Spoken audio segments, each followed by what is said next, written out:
In October 1944, the United States is pushing relentlessly westward across the Pacific. The Japanese Empire, having lost most of its carrier force at Midway, faces a crucial decision as American forces prepare to invade the Philippines.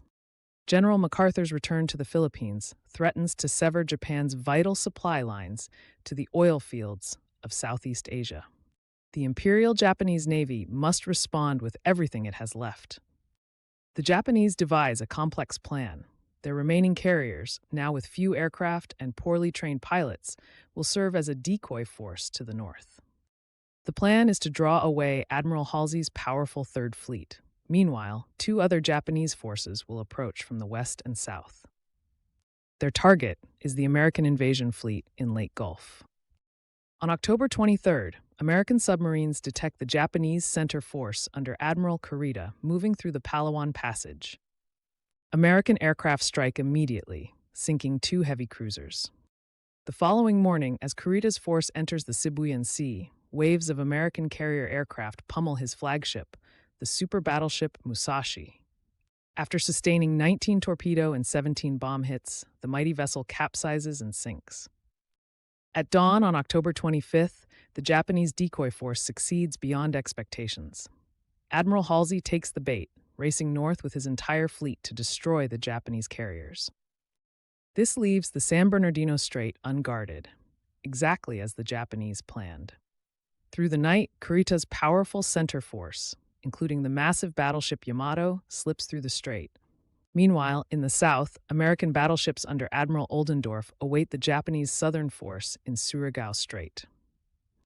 In the last battleship versus battleship action in history, American battleships cross the Japanese T and devastate the approaching force. The Japanese battleships Fuso and Yamashiro are destroyed in a textbook naval maneuver. But the real crisis develops off Samar, where Kurita's center force suddenly appears, threatening the virtually defenseless American invasion fleet. Only a small escort carrier group, Taffy 3, stands in their way. In one of the most heroic actions in naval history, American destroyer escorts and escort carriers engage the vastly superior Japanese force.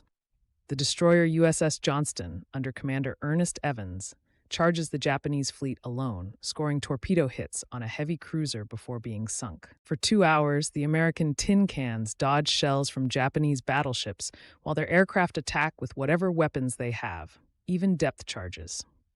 The Japanese, believing they face a much larger force due to the aggressive American defense, and confused by poor communication, eventually withdraw.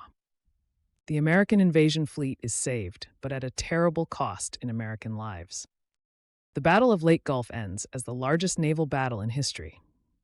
The Japanese Navy, though achieving tactical surprise, fails to stop the American invasion. More importantly, it ceases to exist as an effective fighting force. The path to Japan's home islands now lies open, and the outcome of the Pacific War is no longer in doubt. The heroism of Taffy 3's sailors and airmen against overwhelming odds becomes a legendary chapter in naval warfare history.